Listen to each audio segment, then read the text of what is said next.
Mas Kaisang Pangarap, Ketua Umum Partai Solidaritas Indonesia, akhirnya menggunakan rompi anti peluru, ya, agar supaya terlindungi dari tembakan serangan-serangan politik yang dilancarkan, misalnya oleh Pak Jarod Saiful Hidayat yang terus-menerus ya menyerang keberadaan penggunaan jet, jet tempur.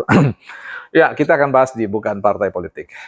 Baik teman-teman, selamat datang di channel Bukan Partai Politik, channel kita bersama ruang publik yang sungguh-sungguh ingin membangun narasi yang sifatnya deliberatif, ya bernalar, rasional, berbasis pada fakta, ya data empirik, ya bukan sebuah karangan imajinasi atau halusinasi. Ya, kita akan bahas tentang persoalan rompi, ya anti peluru, ya.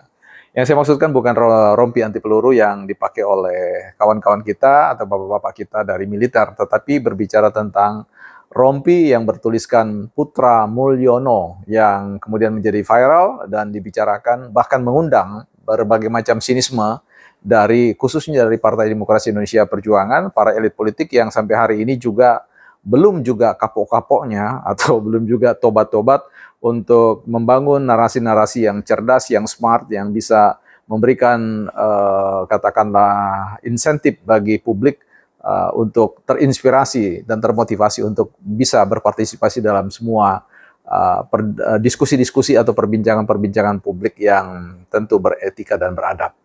Ini yang kita sayangkan mengapa kemudian orang sekelas Pak Jarod Saiful Hidayat merespon, ya melakukan serangan-serangan yang menurut saya bukan kelas beliau untuk berbicara tentang tanyakan ya soal penggunaan jet yang ditumpangi atau di yang bahasanya Pak Kaisang atau Mas Kaisang adalah nebeng ya, jet teman ke Amerika dan sebagainya, yang sebenarnya penggunaan jet pribadi itu adalah bagian dari ya katakanlah dinamika ya, para elit-elit ya, seperti penggunaan harus mobilisasi sana sini dan sebagainya, termasuk tentu kepentingan-kepentingan pribadi. Ya tentu juga kita ingat penggunaan jet ini oleh Pak Anies Baswedan dan juga bahkan oleh Prof. Mahfud Amin, Prof. Mahfud MD yang menjabat sebagai pejabat publik ya, dan itu dikatakan dan numpang ya seperti itu. Tapi sudahlah, urusan persoalan penggunaan jet-jet itu urusan lain. Tapi urusan kita adalah berbicara tentang apa motif rompi anti pelurunya ya.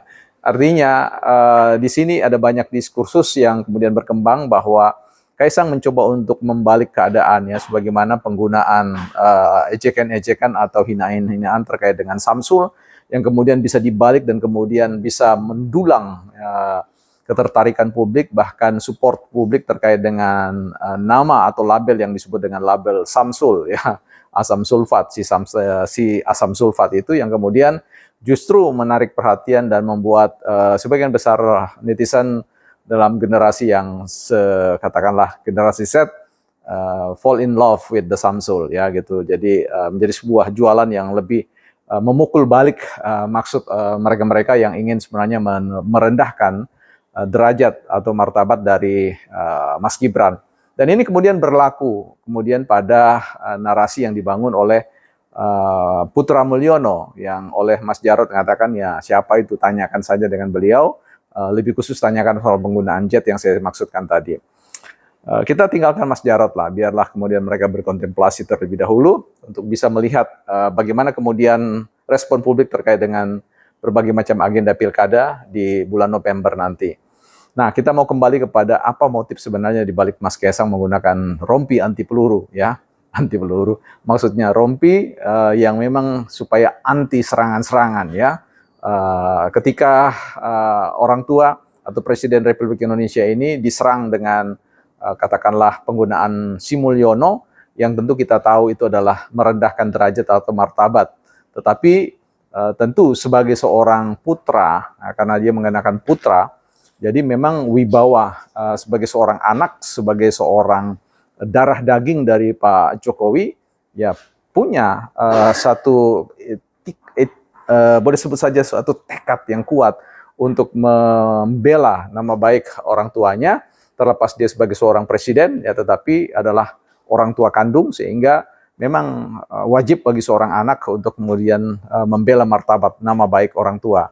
Dan cara yang digunakan oleh Mas Kaisang ini, seperti yang dikatakan, ada yang menilai sebagai sebuah upaya untuk berselancar di atas ombak yang tinggi. Artinya serangan-serangan ombak itu tidak dianggap sebagai sebuah hal yang bencana bagi mereka atau sesuatu yang melemahkan derajat mereka, tetapi justru bisa diubah menjadi tongkat leverage ya, atau pengungkit daya tawar atau posisi tawar, bargaining position dari Pak Jokowi sendiri dan juga tentu sang putra Mulyono ya. Jadi ini saya kira inilah satu bentuk kecerdasan dalam komunikasi di mana beliau ya hadir karena sadar benar tentang arti nama baik ya, karena nama baik itu memang mesti harus diadvokasi, dibela dengan sebaik-baiknya. Dan sebagai seorang putra, sebagai seorang anak kandung, ya punya tanggung jawab moral, punya tanggung jawab keadapan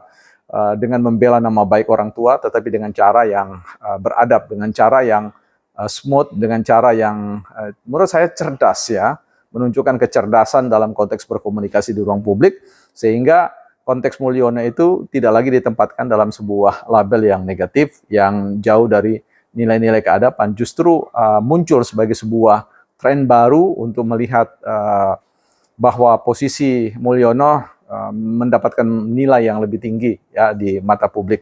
Ya, sama seperti yang saya katakan soal Samsul.